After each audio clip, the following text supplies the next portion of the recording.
So again, I'm Rob Kalman. Welcome to the Scrum Detroit Meetup. We have two certified Scrum trainers with us tonight. Chet, coming to you live from Northern Georgia. And Nigel. From Gwinnett County.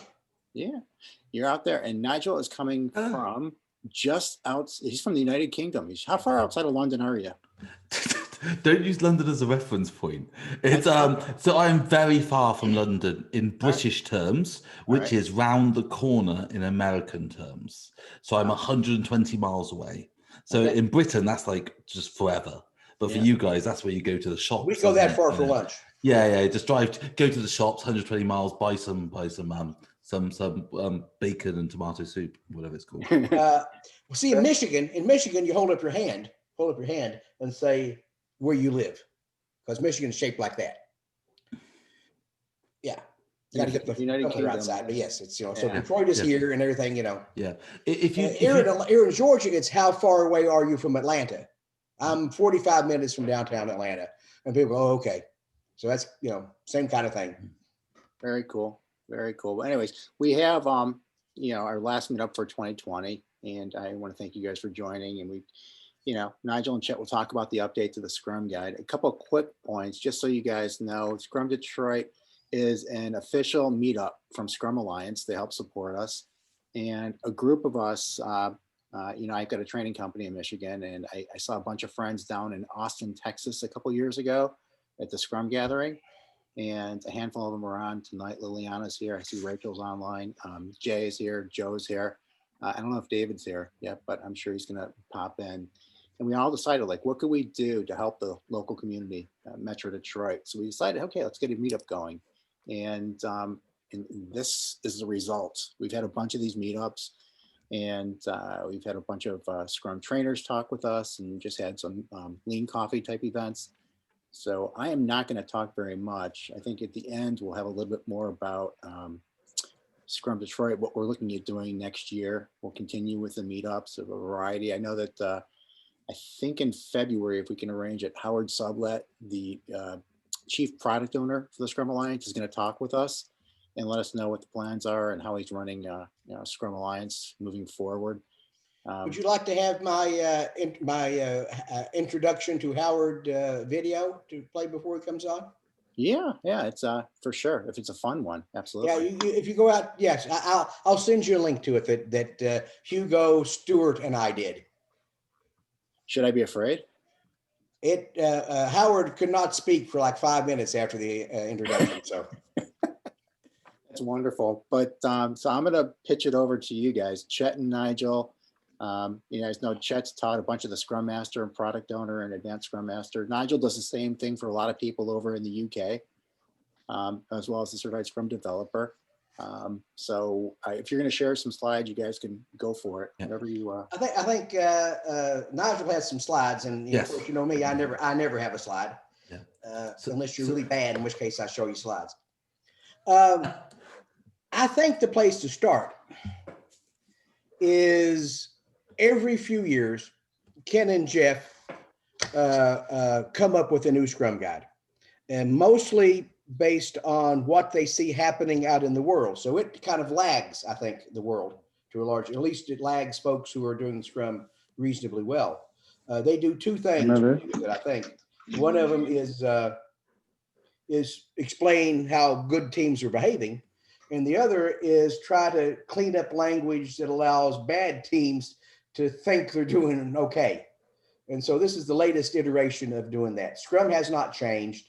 It's just Ken and Jeff are trying to do a better job of explaining it. So that's a little preamble. So I'm just clicking slides for Chet at the moment. No, so basically, I put together 12 slides that Chet and I looked at yesterday. What I'm probably going to do is just move on to them as we talk. I may try and drive around them if we jump around the conversation, but it's like 12 key points about this guide. And point number one is this guide is thinner than any guide that has existed before. So I did not realize it was the thinnest one ever. Yeah, it's the thinnest one ever. 2009 was the first guide, and there's been one every couple of years since. as that's like 5 or 6. This is the thinnest in page count, which seems to have worked out pretty much as a thinner version of Scrum. Well, So you know that when Ron and I did the first core Scrum, it was 13 pages, and I don't remember the version you guys did. How long was it? Well, it was your version edited. Okay, The you made it core Scrum smaller? one. But it wasn't, there was nothing being added to it. I think the Yeah. aim was to try and get something quite slim. Yeah. I was reading Alistair Coburn's Crystal book, Crystal Clear, the other day, as you do. And in Crystal Clear, he's got a 1-page description of Crystal, like Yes. a 1-pager. And I could definitely see at some point in the far future, Scrum could get down to a 1-pager. Well, you know, I believe that the way you improve an agile process, and one of the ways you know it's a real agile process, I guess, is that you improve it by taking things away. And the fact that they've taken things away from this and made Scrum clearer to understand and better, I think, in many ways, reinforces that idea. Yeah. Yeah. Something I'm going to come back to later. My only concern is, because I'm a worrier, you know, I'm English. I'm like C-3PO from Star Wars. Oh dear, oh worry. And my worry is, by making this thing slimmer, it's like sharpening a knife. So a sharper knife has more uses. Okay. So the idea is they want Scrum to be used more outside of software. So a lot of this reduction in the guide is trying to take out a lot of software language, trying to remove a lot of that to make it more agnostic, to make it more applicable outside of software. But by shrinking it and making it sharper, all the benefits of a sharp knife, you know, are all the drawbacks of a sharp knife. Oh, it cuts cleanly. Oh, it does more damage. Well, you know, we know, and those of us who cook know that a sharp knife is safer than a dull knife. You're more likely to hurt yourself with a dull knife. Well, you know, the previous guides really didn't have enough in them to help you doing software. It didn't tell you where to put the curly braces, for God's sake. And so taking all that stuff out that really wasn't being done well is not a bad thing. They should have just said, read the XP books if they want to tell you how to do stuff with software, or you come and talk to me. So I think that's good. Yeah. You know, they use self-managing and self-organizing in a way that is more or less interchangeable in my mind. And I mostly don't care about the difference of them. I know you've done a little research to try to figure out what the two mean. I know in theory, those two terms mean different things, but I don't know if it should mean anything different to the people on the ground. Yeah, so it's interesting. So this was a conversation amongst other trainers on the Scrum Trainer forum as well. So Ken and Jeff have stopped using the term self-organizing and started using the term self-managing instead. Now, some people use those terms interchangeably. Some people have defined them differently. I think there's a book behind me by Hackman who defines them in a certain way. But Jeff and Ken put out some ancillary background information along with the guide, like almost like a user guide to the guide, basically. And one of the things they said in there was about, for them, self-organizing development teams was about the team owning the how, but being told what and why. And their idea of self-managing is the team owning what and how. So owning the what as well, not just owning the how the work is done. Though it's a little bit cheeky because they've also redefined who is, they say, a self-organizing dev team. It's now a self-managing Scrum team. So the idea is the product owner is fully part of the team experience. So they bring their what ownership with them and basically blend it in with the how ownership of the development team to be the self-managing what and how unit. How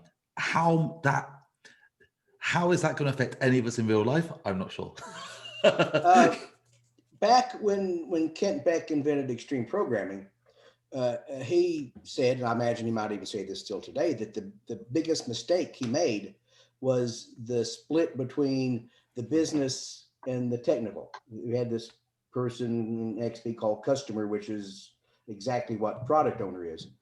And he said, this is the biggest mistake and the biggest problem, the biggest mistake he made, but he couldn't think of any way of not having it. And I think to some degree, Ken and Jeff are kind of still stuck in that. I think today, not to go too far afield from Scrum, that you actually can. And Ron Jeffries and I, back a year and a half, 2 years ago, came up with a new version of XP that we called 12, and we did away with all the roles. And so we just have a team. And so if a business person has a technical idea, that's fine. And if a technical person has a business idea, that's fine. And I think what Ken and Jeff have done is a little bit move in that direction, that we're to some degree allowing good ideas to come from wherever a good idea lives, and not immediately dismissing it because it came from that person over there who is not allowed to have opinions about this thing. And I think that's a good thing. And this actually comes back to something really interesting, which is the entire who's this guide document pitched at? Who's the audience? Because, you know, Alistair's got his Shuhari thing, you know, Yes. with Shu, you follow it slavishly, wax on, wax off, like the Karate Kid. Ra, you sort of bend it, you stretch it, you black belt, and then Shuhari, you are Bruce Lee, you are the martial arts, you and the martial art are indistinguishable. And it seems to me that what's happening is, Jeff Sutherland especially is seeing lots of teams and is trying to capture that in Scrum. The trouble is those problems aren't the normal human beings' problems. I call them civilians. Like most civilians' problems are like the wrong person being product owner and then trying to interfere with the teams. And so the shoe problem to be solved is to try and sort of get your business connecting with your teams in an effective way, giving them power to own direction, yet not power to sort of step on the team and squish the poor developers. And so my concern with some of the other stuff that comes up is just the laws of unintended consequences, where, hey, this is what really top end cool teams look like. However, if you try and do that in your current insurance company, you're going to get into real trouble. And Scrum's always been sort of middle of the road, always aimed at reality. There's always been sort of, you know, this is a real thing you can do. It's not something unrealistic. I just want to make sure that when we're using this in real life, we don't equip villains with slightly better weaponry. We don't basically, by aiming it at people, give the people in a horrible shoe setting just more weapons to whack developers with. That's just that is there's a cat. You might get a butt here in a minute. But you know, there is such a thing as Kentucky windage, which is in order to hit where you want to aim. In order to hit where you want to hit, sometimes you have to aim someplace else. And perhaps that's a little bit of this. We're gonna explain Scrum at a very interesting level and hope that people move in that direction. Developers versus development team. This is a change that I agitated for back several years ago when Ron and I wrote the guide for the Scrum Alliance, and boy did I get yelled at. And I don't know. I don't remember what Ken and Jeff have said about why they made this change. Maybe Nigel can remind me. But I think one of the things I like about it, first of all, aside from having a team within a team, which I don't like because it always confuses me, is that if you have most organizations, I believe that if you have a team, there must be somebody leading it. A team without a leader doesn't make sense for a lot of organizations. And so since Scrum is really about a self-managing team, a flat organization, one way to prevent some, 19th century style organization to put a leader in front of it, because it's a team. And now we don't have a team. We have folks who work together. And I like that better. Yeah, it's odd. I know they wanted to take away that sort of two-team concept, because if you look at Scrum and you rewind back through various guides and even further back through like Ken's original books on Scrum, they've never settled on the terminology of the jobs. Product owner's been there since nearly the start. Scrum Master's been there since the start. But the third role has always swapped around names. Like it was developers, I think, literally 15 years ago at one point. Then there was like development team, Scrum development team, and all these different, so they're trying to find some language. For me, I don't know how to explain it, that there is a kind of inner and outer team vibe in Scrum, like the people doing the work and the referee of the team, and there is a weird dynamic there. Everyone's not equal in that experience, and it would be nice if there was some language that could clearly explain that, but they haven't managed it yet. And Yeah. so what they've done is tried to simplify it and say, look, there really shouldn't be an us and them mentality. We're all on the same side, so we'll strip away the word team from that. But it does go a bit odd to their Scrum outside software thing. Because if you think about it, Scrum outside software, we want to go outside software. We want to be agnostic of software. We could do Scrum anywhere. I'm doing Scrum coaching at the moment in toys. So people making toy ponies with Scrum. But it's all Make a great little stuff. pony and then a bigger pony and then a bigger pony. Yeah. No, color schemes. So Oh, they're color iterating on colors. Glitter, I Okay. can talk you all this. Dappling, chestnut, apple gray, all glitter. Anyway, you don't need to go there. But the point is that if you called those like sculptors and those CAD designers developers, they would go, huh? I'm not a developer. I'm an animator. And so it just seems a bit incongruous that the entire movement of this new guide has been generally Scrum wider.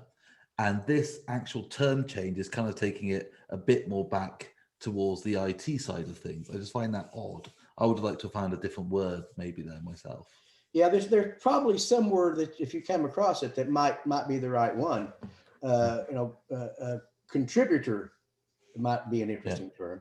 So, Or just whatever. As we're looking at developers, though, one of the things I've highlighted here in my copy, actually I've highlighted a couple things on this page, is that the developers holding each other accountable as professionals. Mm-hmm. Holding each other accountable as professionals, and there's something I don't quite like about that. Because I don't think our job is to hold each other accountable. I think it's our job to hold each other up, to help us be successful, as opposed to holding somebody accountable for failure. It means we've all failed, and that bothers me. The other thing, and this I don't know if you've noticed this or not, Nigel, but back at Scrum Team, we now have typically 10 or fewer people. Mm-hmm. And as I remember the old versions of thing, it added up to 11 potentially. And 10 is, just the number has changed. Yeah. And I don't know if they really meant that or just like the roundness of 10. Yeah, it's... Well, so when I became a Scrum trainer, basically, I did metric. a lot of... But you found out it's metric. No, but I did a lot of work, metric. I did a lot of work on, so I had to pitch to other trainers, like a part of Scrum. So I did a lot of work on the daily Scrum and on team size and things like this. And, there's a wealth of material on team size. There's not a lot of agreement on it. But generally, the numbers seem to be sort of the famous 7 plus or minus 2, generally, like 5 to 9-ish round there. Yeah. And then sort of Ken and Jeff arbitrarily changed it to like 3 to 9. So I was like, okay, I guess that's fine. And so metric Scrum, I'm not quite sure why I think it's just 9 plus product owner is what I think they've just done in their heads. Yeah. Or but then surely should be... They forgot Scrum Master. Should be 11 then. Yeah. You think Ken's going to wake up in the middle of the night and say, we forgot Scrum Master? No, I could definitely not see that. But interesting, just when you said about accountabilities before, because that's one of the huge things they've changed. Yes. There's no longer Scrum roles. There's accountabilities. Now, again, I don't know how you think about this, but I was never a fan of the term role, because it sounded a bit weak. Like, imagine you went to someone and you said, today I'll be playing the role of your accountant. Yes. Or playing the role of your firefighter. Or playing the role of your surgeon. And you're like, no, you're not. No, you're not. You're not playing. You're going to do this job, but you're going to do it. So strengthening up that idea, I think, is good. Like, I always call them jobs myself. But job is a good term. Yeah, but accountable. So I think they tried to strengthen it. But you're right, with the risk of the word accountable, all of a sudden you start getting into the old classic racy model, and you're accountable for the thing if it falls over and you get blamed. Yes. And I'm a bit worried. You have responsibility and authority. Yeah. I think there's probably some better language there, but all those words we have in English, none of them seem to capture the essence of what we mean by somebody Yeah. who is doing this thing because that is the thing they do. Yeah. And my approach to it would be to simply not try to have a word, but to sprint out more language to say, okay, here's some folks, and they are the folks who are doing this. Yeah. Yeah. The folks who are deciding, the person who's deciding what the product is going to be like, or the person who's deciding, the folks who are building that product, and somebody who's facilitating and making sure everything's working smoothly. And words like roles and accountabilities and authorities and responsibilities and all those things kind of get muddled up. Yeah, and I think some people are using it already. I think Sutherland may have mentioned this. So I'll say, oh, now we can wear 2-3 hats. I've got the accountabilities of the Scrum Master and the developer and the product owner. And there's nothing in the guide explicitly stopping doing that. But if you do that, you hate your life and everyone in it. You know, I couldn't recommend anything more less good to do than oh yeah, I'll just be dictator for life, thanks. Well, and and I'm very concerned about the whole self-managing thing. And when I have somebody who has all these things, then they are now the dictator. Yeah. And, yeah. And, Scrum is not the place for dictators. No. And so, what's next? Oh yeah, this one. Yes. This is my pet brain exploding hate. I made some very strong LinkedIn posts about this. I'd like you all to notice. But they've dropped the term servant leader out, and they've replaced it with the meaningless term true leader, genuinely meaningless, or the even better leader who serves. Not a servant leader, but a leader who serves. What the hell's the... now, for me, I think, because I'm a huge fan of servant leadership. I've been a fan of Robert Greenleaf's work for 20 years. I've got loads of books behind me. So I'm a huge fan of the servant leadership movement's a big movement. It's been around a long time. I can understand if you read the guide and you don't know anything on servant leadership, you just think, oh yeah, Scrum Master's a dog's body. Bad luck. You know, I could see maybe that happening, but replacing it with like meaningless terms like true leader. Hey, unlike those famous false leaders, we want you to be a true leader. And just that blows my mind a little bit. And especially, sorry, now is the winter of our discontent, given glorious summer by this son of York. See, I can quote Shakespeare. That's English for you. Very good. But Jeff Sutherland even did worse. So he mentioned, hey, we don't want these Scrum Masters to be like a bit weak. We want to be like a rugby captain. Now, I don't know how much Jeff's played rugby, but having played rugby a lot, being an Englishman, I can tell you one thing I'm very sure of, which is Scrum Masters are nothing like rugby captains. Nothing at all like a rugby captain. A rugby captain's like to shout at you quite a lot during a game of rugby, by the way. And so I don't know. I think the rugby captain thing is about trying to have someone of exemplar. Like a rugby captain's not the best player, but often they're an example of the team. You know, they're the heart. They're showing the right energy. They're showing the soul of the team. So I guess you could see that. That's a really good thing for Scrum Masters to have. But that's all front and center in classic servant leadership. So that would be an interesting thing. And imagine that we have replaced servant leader instead of with true leader, but with heart of the team. Yeah. And people would have had to step back for a moment and think, what on earth does that mean? Yeah. Whereas true leader probably doesn't even invoke that. Yeah. And it's just, if I give you one bit of advice from this workshop we're doing, is learn a bit more about servant leadership. If you're a Scrum Master, if you're a product owner, if you're a developer, whatever, if you're an Agile coach, put a bit of effort into servant leadership. It's a really rich mine or rich source of information. For me, and again, I don't want to preach or anything, but it's still, after 20 years of it, I discover new things in it to make me a better coach and Scrum Master. And so I can't endorse that type of stuff enough. And there's loads of different writers. So there's loads of different people with loads of different opinions in that space as well. So you're not getting one specific thing. Specific text we should read on servant leadership. Yes. So there is the famous 1970s Servant as Leader by Greenleaf himself, his original paper. There's a book I like, which is just over here. I'm going to grab it for you. One sec. Chet, fill the time. So anyway, you know, the difference in all these words, I think, is really just them hunting around, trying to find something that's going to resonate with folks. And so I wouldn't put a whole lot of emphasis in any of the words. You have to read the whole thing and try to feel the feel of it, the ethos of it, as opposed to finding specific words and hanging your head on it. There are some folks in the Scrum training community who will go back and say, well, in the 19 and blah, blah, blah died, they said this word and therefore blah. And I think that's kind of crazy. If you found the book, tell us about the book. Sorry, it's just it's nothing major. It's not. The Greenleaf did quite a few books himself, but that one's just a nice, easy read. 7 Pillars of Servant Leadership by Sipe and Frick. It's just a nice read. It's some nice stuff in there just to give you a reasonable idea of what servant leadership is, and it all lines nicely with what you've been constantly thinking about Scrum Mastery anywhere. Plot development, the characters are strong. Yeah. I was very surprised by the murder on page 107, but I think It's always the husband. I think they recovered it when Mrs. Marple turned up. Very good, very good. So basically, but then so we don't want to be down on it because actually there's loads of good stuff in the new guide. Like for instance, they finally added visions. Yes. To Scrum. Now it's called a product goal, but it's a vision basically. Yes.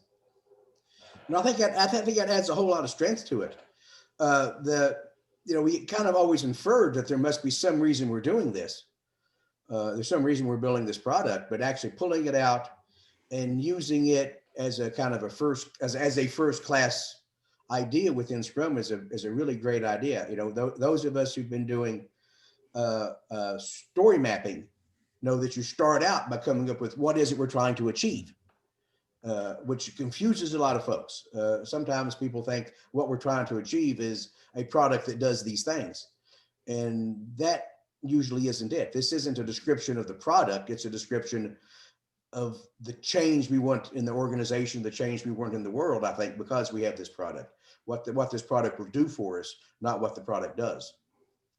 And they've kept the description quite loose, so you can plug loads of things into this space. So that's still good. You're not limited to one particular technique, which is really, really nice. Yeah. So you can get into any of the strategizer stuff by Oswald or the Eric Ries stuff. There's loads of stuff you could sort of stick in this space. Oh, and then sprint goals. Can I get a quick show of hands from those of you who've got cameras on or thumbs up or something? Who actually uses sprint goals at the moment in their Scrum experiences?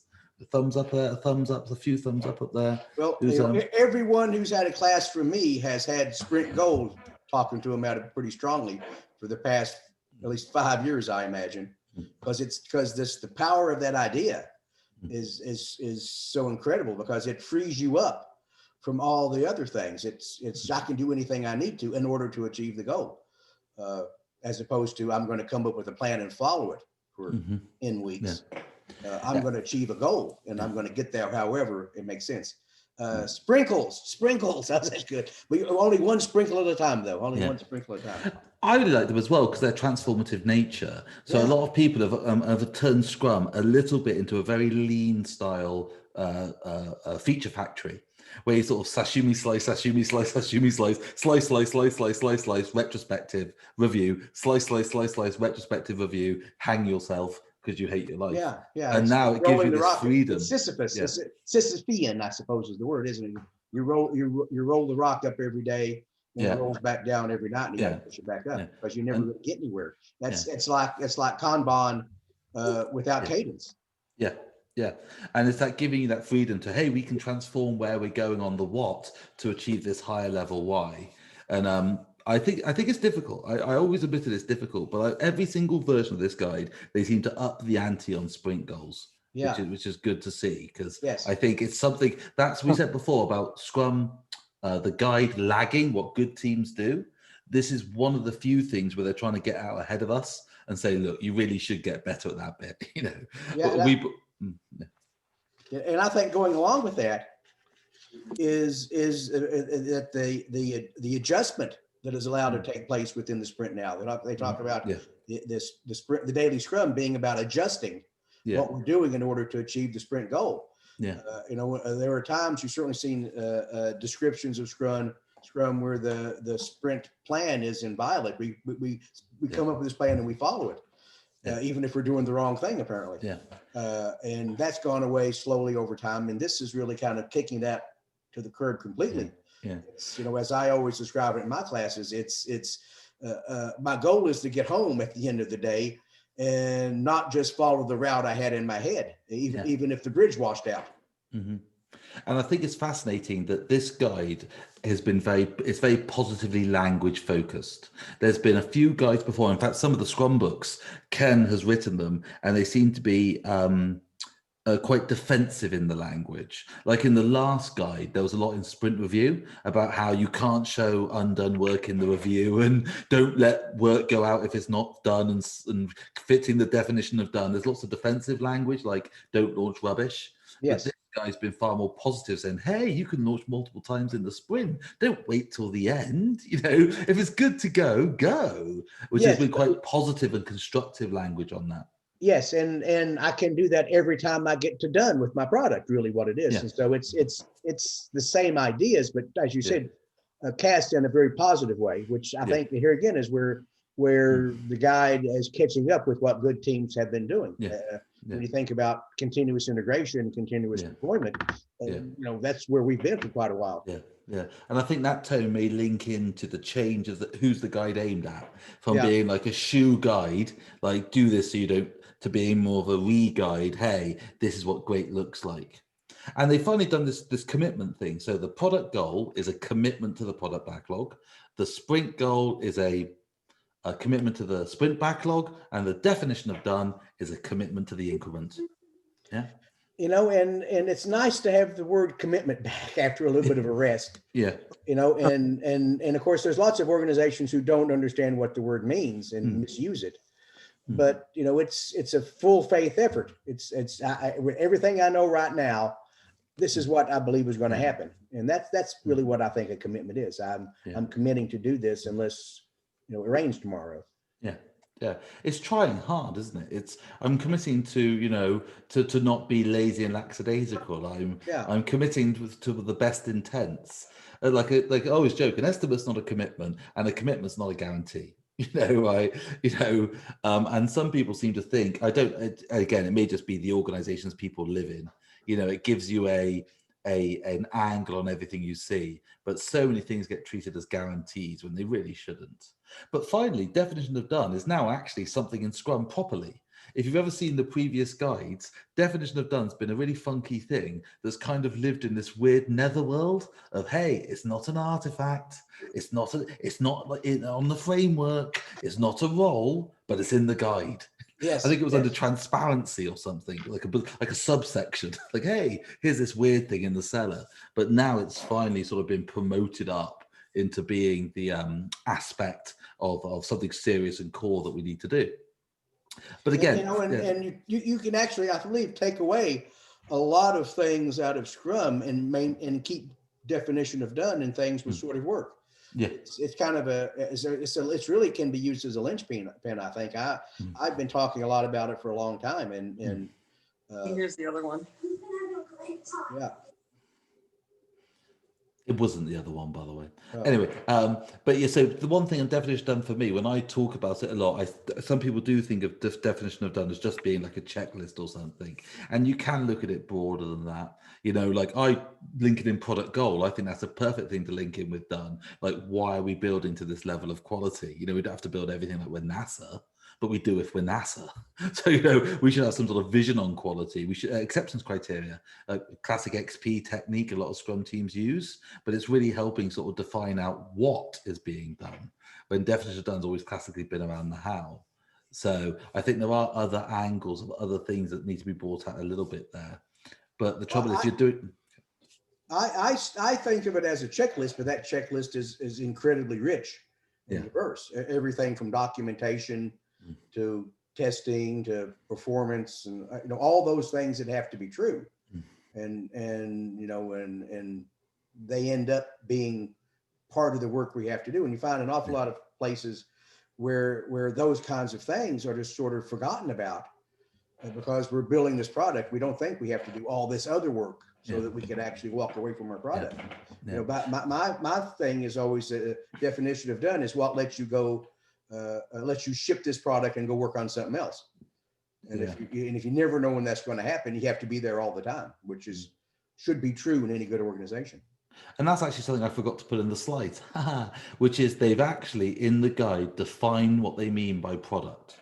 Yes. So they've put a definition around it. Now, I can't remember what that is because I didn't put it in the slides, but it was a reasonable definition. Again, if I was going to be picky, there was a few bits I'd pick around it. Like if you're doing sort of really startup-y, lean startup sort of vaporware stuff, it doesn't really fall under that sort of their definition of a product. But it's good to see because the term product's been horribly abused over the years by lots of people going, well, if my product's a PowerPoint, then...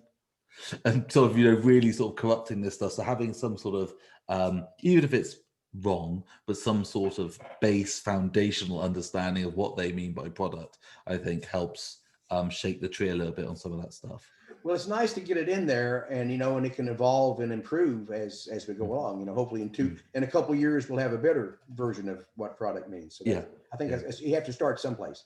Yeah, I can definitely see that being an area of evolution in that document. Definitely.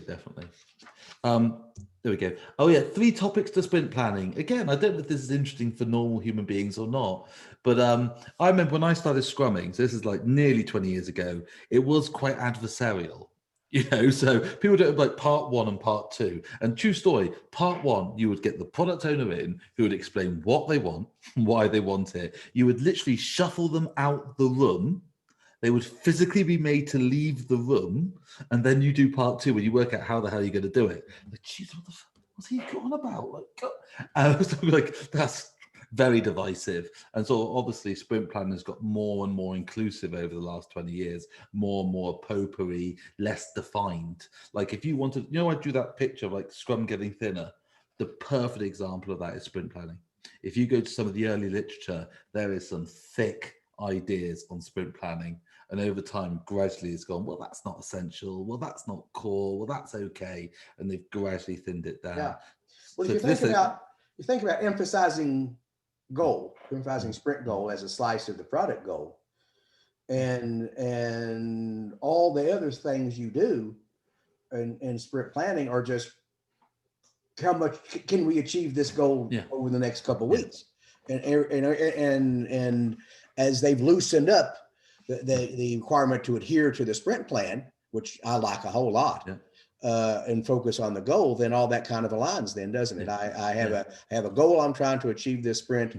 If I understand what it is and why we're doing it, that gives the folks doing the work a tremendous amount of latitude in figuring out how to get stuff done, which means we're allowed to continue learning as opposed to stopping shutting down at the sprint planning meeting. And after that, we just do things kind of by rote. And that's crazy. We ought to be able to learn new things as we go along.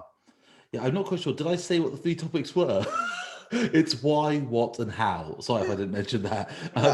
It's why, what, and how. So it's what we've always were. So yeah, but it's a nice potpourri now, like bringing them all together. So not sort of like you do why, you do what, you do how, like bringing them all together, which is quite nice. And yeah, there's also some junk DNA chopped away from sprint planning. Like I didn't even notice the paragraph, but there was a paragraph in there from the last guide about, hey, you can sum up all your remaining work to see where you are. which is such a bizarre, it's an old school thing, and that feels to me like junk DNA left over from when burn down charts were part of Scrum. So you just sum everything up and see where you are and count down. It's still a reasonable thing to do, but I don't think that was like a necessary core practice to do. And so generally, all the advice, like the good advice, has been cut out. It doesn't mean it's not. It doesn't mean it's bad. Like for instance, the three questions from the daily Scrum have gone. It doesn't mean you don't do them if you don't want to. You can do them if you like. It's not saying they're bad, but it's saying they're not core and they're not going to be talked about in the guide. Those questions have been cut. And there's been quite a few things in the guide where they've trimmed out sort of good ideas or, hey, here's things you may do. Well, the 3 questions are interesting, but they're not the reason we're here. It's the next question. In the same sort of way that the sprint review is not a demo, it's a place to find out what we should do next. And the daily scrum is really the same sort of thing. It's not a status review. It's what should we work? What are we going to work on today? Now, knowing where you are makes an awful lot of sense in order to do that. But that's that's sort of the root of this thing that we talk about, dark scrum, where the daily scrum is just serial interrogation, where development team members will line up one by one and cattle prod until they confess what they did yesterday and what they're going to do today. And that isn't the purpose of this, is it? It's we were joking about it last night, but Chet said he sees what I see there, where people have they get together in their scrum, they go, "Oh, how are you doing? Yeah, good to see you. See the sport? Yeah, God, mate, can I speak to you later about the gateway because it's still not working on staging? You know, can we have a quick chat on it to try and get it working before tomorrow? Cheers. Oh gosh, scrum time. Ready for the scrum? Yesterday, I had 2 hours left on task 9. I have 17 hours on task 3. I have no barriers. Except this meeting. Yeah, exactly. This meeting's killing me. And the joke is, that's the bit before was the scrum. That's the good bit. That's the cream. That's what the rest of it's just junk. And I think hopefully by stripping away some of the process possibilities, it will get people back to basics. We'll see. I think people like us are going to have to give a heavy hand there, not in terms of in the scrum, but in terms of how scrums are done. Just make sure people understand it's that quick planning together. It's team based. It's team ethos. It's not interrogation. It's not ritual. Like, I'm sorry, I hate Jira. I'm so sorry. If you like Jira, I'm so sorry if you like it. I'm sure you and Jira can be very happy together. But for me, my bane of my life is Jira, because it pulls things out like ceremonies, scrum ceremonies. And I always think, I don't like the word ceremony. You may use it, but I don't, because do I really want my meetings to feel like a ceremony? Like, do I really want it to feel like a baptism or something? Not really. And so just getting this stuff feeling organic and natural and real is important. Hopefully we can use this simplified guide to help us do that. And hopefully people won't just put loads of junk into it to try and or fill it out with bad ideas and justify it because the guide doesn't say it's not allowed. So the sharper knife, like I learned to program in C, whatever it was 25 years ago, and C is a great language. It's not C#, not C++, proper C. It's a great language. You can do everything with it. It's so low level, right? It can also ruin your life completely as a language. It's just brutal as a programming language. Smallest error, doomed. I feel the new version of Scrum, the new flavor of Scrum is getting towards that, getting something so thin, so sharp that if you can wield it well, you'll be a great, like as Chet said, a great chef. Just be careful with it, because I think it's going to give some of the people who, not the blunt knife people, but the blunt brain people, it'll give them opportunities to cut themselves in some horrible, horrible ways. We have about 10 minutes left, and maybe we should take a couple questions. Q&A, yeah. Anything we missed? What do you want us to talk about? We can, if anyone wants to put it in chat, or you can, one at a time, I guess, come out of mute and ask Chet or Nigel a question, whatever you're comfortable with.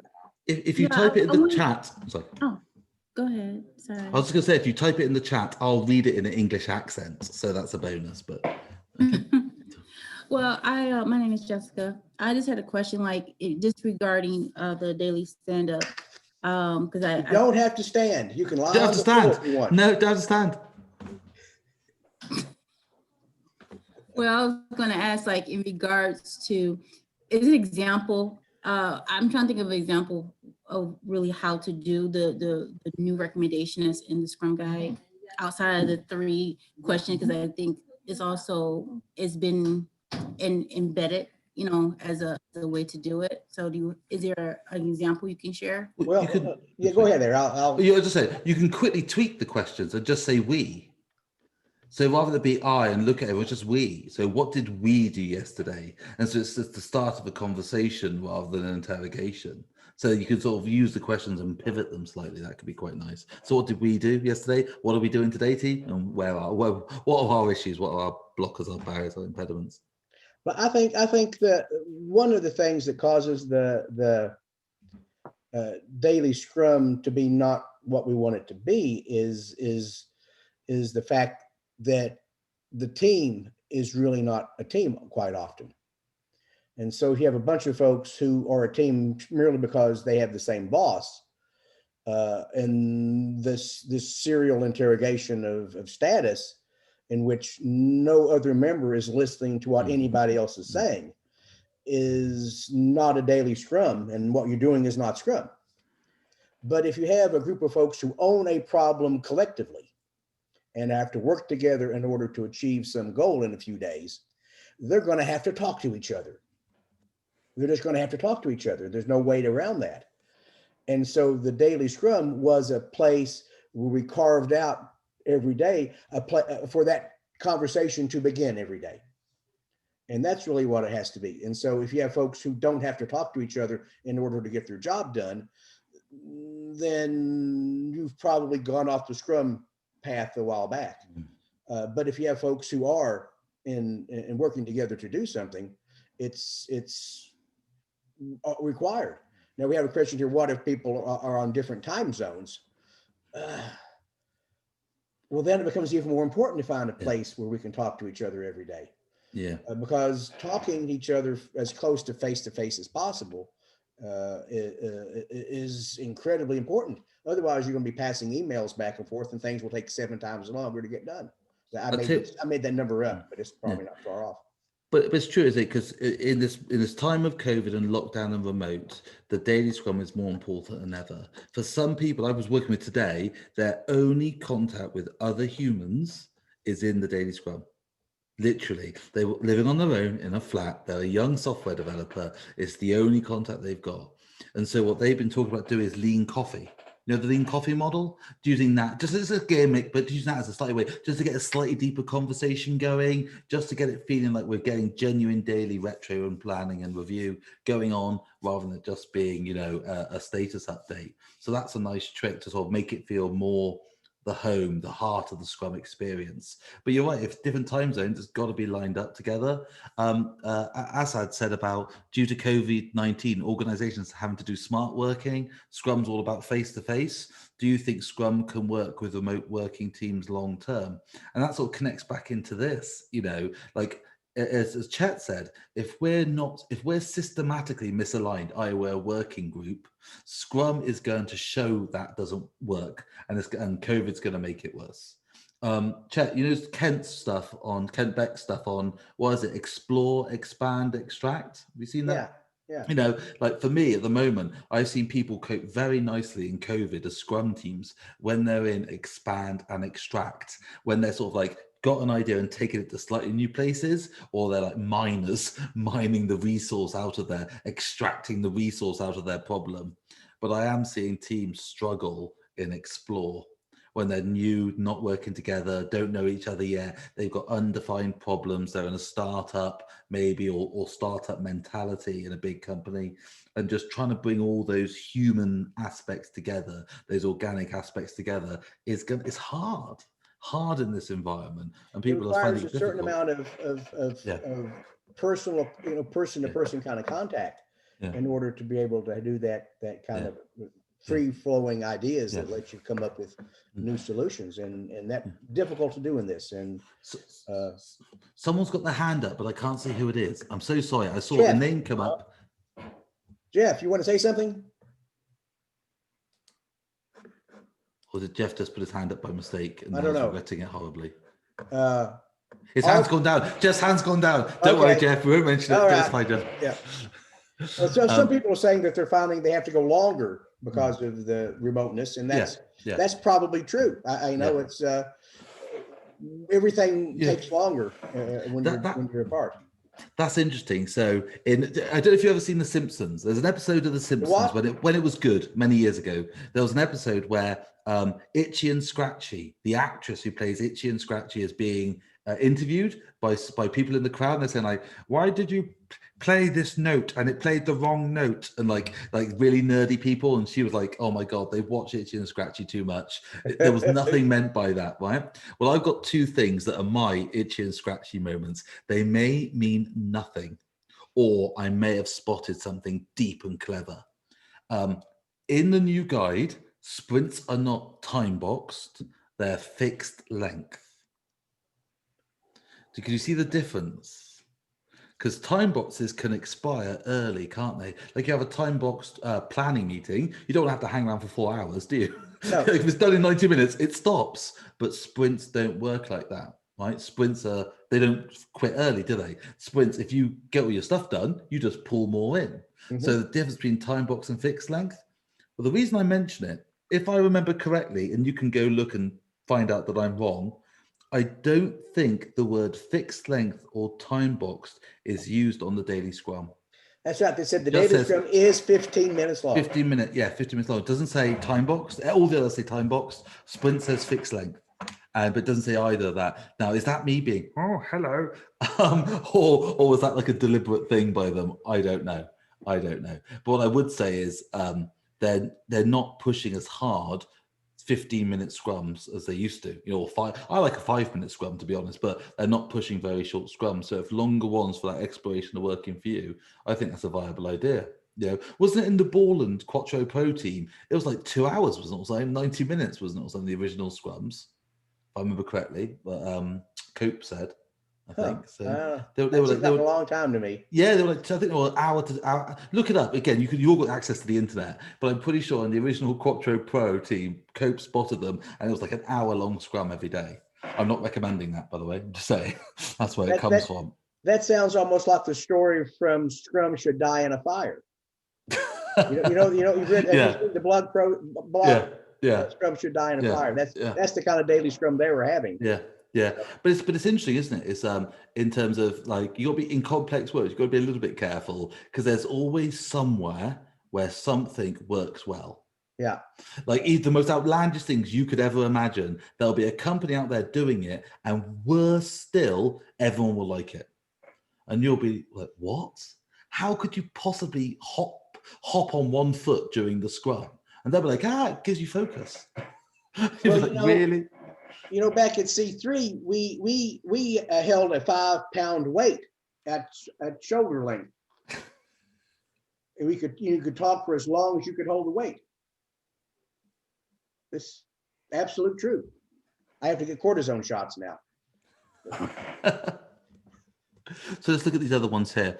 So I like that as well. That scheduled water cooler time. I think that's a really good idea. Sort of, hey, let's just have a chat. Let's just talk about life. Let's just not jump straight into like mechanics. Let's actually tell stories to each other. It would be interesting to see if you just did the water cooler thing. Would you need to do the other one? Yeah. Would that be good enough? Yeah. I think that for me is what a scrum's all about. It's just basically stories are data made human. And that's what a scrum's all about, telling stories. It's not about updating Jira or filling in tickets or moving cards on boards. It's about telling stories to each other, lining up with each other and working as a group. So anything you can do to help with that, getting right back to Jessica's point from like 20 minutes ago, but anything you can do to help with that, to try and build that storytelling, that narrative, that sense of home, that sense of health, that sense of belonging, I think would be a nice thing to do. If you'd like to use my term I use for Jira, you're perfectly welcome to it. I always describe Jira as an abomination. That's a good term. That's a good term. Where tickets are assigned to people. Oh yeah. Well, you can't even. Isn't it true in Jira you can have like decimal of your story points? Yes, story points are now floats. Yeah. I don't even know how that works. And secondly, but you can't have two people assigned to one story, can you? Is that still true? It used to be you could have people on different tasks, but you couldn't have two names on one story. Have they finally updated it to allow pair programming? Well, that's too new an idea for them. Everyone's going to dive into their Jira board, try and work it out. You can create synthetic people for every combination. Well, people, there's some. But it's my favorite line was Jira, where stories go to die. Yeah. which is quite nice. Any But other anyway, questions? Because we're at 7 o'clock and we're at midnight. Is it midnight in the UK? I'm not even looking. Let me check. Yeah. Yes, it's exactly midnight. If you guys, If we can stay a few minutes longer and watch Nigel turn into a pumpkin. It's a werewolf. Get it right. Terrible. Yeah. I didn't know what phase of the moon it was. Oh, I can hear voice. Yes, I'm Nelson. Hello. Are you listening? Or Yes, we can hear you, Nelson. We can hear you. Okay. So I did my Scrum Master certification with Chet 2 years ago with in Lisbon with Chet, and yes, you talk about sprint goals, and so I will do the same question I did. That it's about. Is it possible to have more than one sprint goal? And if we have, because we have been doing the work of separating features from goals, no, those aren't the same things, but it's still difficult to have just one goal for an entire team. So if we have two goals, does it mean we have two teams in that sprint? That's my question. Well, just to put the cat amongst the pigeons, supposedly product goal can only be one thing. So you have a product goal, that's what you do. You don't swap product goals either. So so people who are doing Scrum and having multiple products in their product backlog supposedly aren't scrumming properly anymore. Supposedly, if that makes any difference at all. I really don't. For me, I like theming sprints. I do personally, just because it gives us a focus. So like, oh, well, do all X in this sprint because it gives us focus and direction, and then next sprint do Y. That's my personal preference as a developer, rather than do half of X and half of Y in one sprint and half an X and half of Y in another. But I don't think any sort of Scrum god's going to strike you down if you've got multiple things in a sprint. I'd prefer to avoid it, but that might be a sign that our sprint is too long. Yeah. So if our sprint was only half as big, could we just have one goal in it? Probably. Here again, I don't know, who knows with your team what impact it has. But it would be an interesting thing to think, well, are multiple goals a sign that our sprint's too long? I don't know the answer to that, but it's an interesting question. Yeah. Is it just a quick question? So why would there be multiple goals? What is the rationale behind it? What's the thinking behind it? Well, imagine we have 9 people work on the same. Yes, it's possible, and it happens a lot of times. But sometimes we are developing 2 different features or a set of features that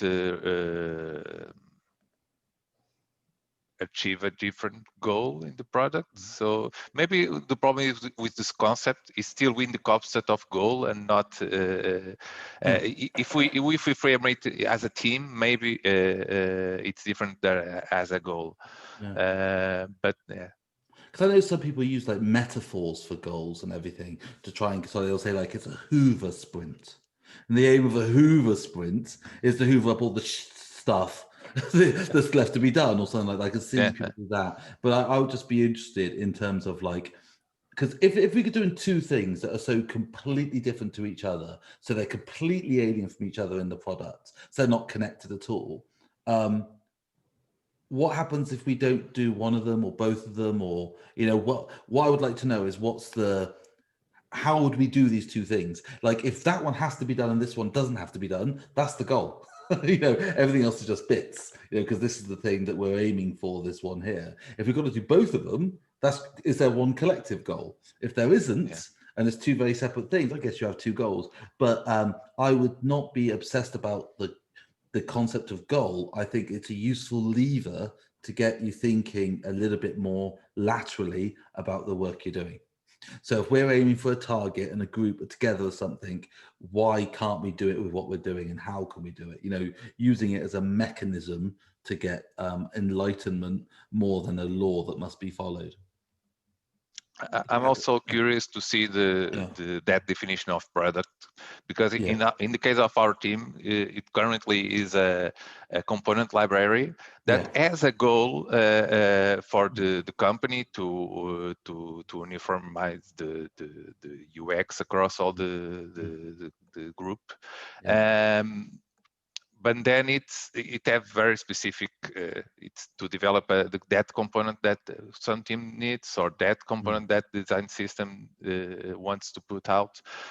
So it's hard to, in that sense, we have multiple goals, because, but it's more about the definition of product and goal that the concept. And generally, I just get nervous with horizontal products like that. We're not products, they're horizontal slices. Yes. Because it just puts you in awkward spots all the time with everyone, everywhere.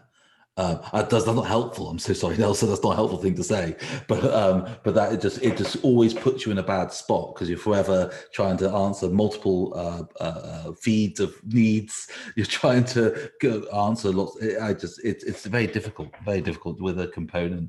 I would. If I had a magic wand, I'd avoid it. But I guess I don't have that magic wand. As would I, because what it feels like we have this component organization, and they exist to provide value to somebody else who exists to provide value that the world wants, and organizing that work in a different sort of way would cause a lot of those problems to go away. And so sometimes the answer is we made a mistake back at step 3, and now over here in step 14, it's starting to look weird because of that. So yeah, that it might be that that 2 goals means maybe my sprint's too long, or that I'm really not delivering a feature, a product increment to people who we care about. By care about means people who care enough to give us money. Do these people you're building it for give you money? No. Well then forget them. But it's like what I used to work. They pay me monthly, but no. Okay. But one final thing on this, I just think it's just to throw it out there, because I can be controversial and then go to bed. But it's like, I've worked on components, on compilers, on games consoles and everything. And the trouble is, it's very easy to be suboptimal and focus on what's best for that component, not for the overall experience. Like when I worked for a telephone company in the UK, we were building components for reuse. But in the end, we mustn't lose sight that the goal of those sprints was broadband. It was selling and making broadband. It wasn't making a component. No one cares about the component. It was getting people access to broadband. That was the goal. And we always had to keep our eyes on that prize, because otherwise it's very easy for us just to build more tech rather than connect people up. Literally connect people up with the ability to connect up to the world. That's cool.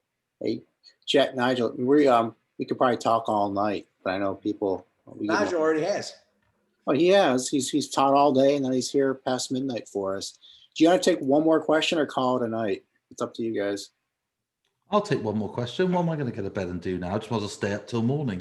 All right. Drink some of that Monster. Does anybody have one last question they want to ask?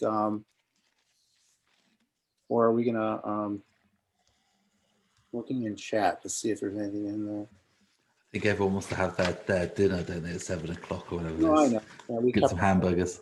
Yeah, I gave him the option. You mentioned earlier that you were given, I think you said a handbook to go along with the new Scrum guide, almost like an explanation of what the guide is. Is that something that's available to everyone, or is that just because you guys are special? Very special. Ken, I'm one of the few people on earth that Ken Schwaber's told to F off. So very nicely. It was done with love. I don't know. It's very short. It's not a long. It's like it was 5 paragraphs. So it wasn't a huge explanation. It was kind of like, and that's what I was worried about it, because who's it for? What's the audience? Who's supposed to know this? Is it secret? It's so I don't know what they've published. I don't know who the audience was. I think it's probably trainers, but who's going to have access to that, and why that information just wasn't put in the original guide. do know that one trainer got told off for sharing the new guide early. And so I don't want to be the mug who gets Yeah, I don't told want to be the guy off who gets- yeah. gets told off again for sharing that. But I'm sure it must be out there, and it was only a few paragraphs. Yeah. So basically what we've discussed here was what it was. I expect that you guys summarized it pretty well tonight anyway, so Yeah. that's good. But we're gonna, I say, Chet, Nigel, thank you guys for talking to Scrum Detroit. Really, look at the comments in chat, a lot of good comments, thanking you guys. Thank you all. And Be great fun. yeah, and we're gonna have more from Scrum Detroit coming up. Liliana, do you want to add anything about Scrum Detroit? Are we, it's up to you. No, I just want to thank everyone. A great way to close out our 2020, 2021. Hopefully we'll be able to meet sometime in the future soon, but if not, we'll have great people from around the world like Nigel joining us at midnight. Thank you so much. No, that's it. That's cool. Good Okay. night, everybody. Did you make mention that this does count as Scrum education units? Yes, Joe, you missed it. Oh, okay. Sorry. I would think you should get to count it twice since there's two of us. I would suggest that. Oh. Or half, because the bad I advice don't you know. give. No. It's one or the other. It's one or the other. You get one thing with Chet and one thing with Nigel, or there are two of them and we had half the value. I don't know. Well, you know, it's taking place on Thursday in the United States. It's already, or Friday. You can claim Friday in the UK. There we go. You can enter it two different ways, and it's too bad I'm recording this. I'm gonna get in trouble. That's right. Nelson in Portugal, he gets to count them for tomorrow. So. Oh yeah, definitely. That's right. Yeah, That's right. same time. Cheers, everyone. And also, I'll put the recording up, and I'll email everybody that attends it. They'll be on YouTube, so we'll be good. So Thanks, Chet. Thanks, Nigel. Thanks, everyone.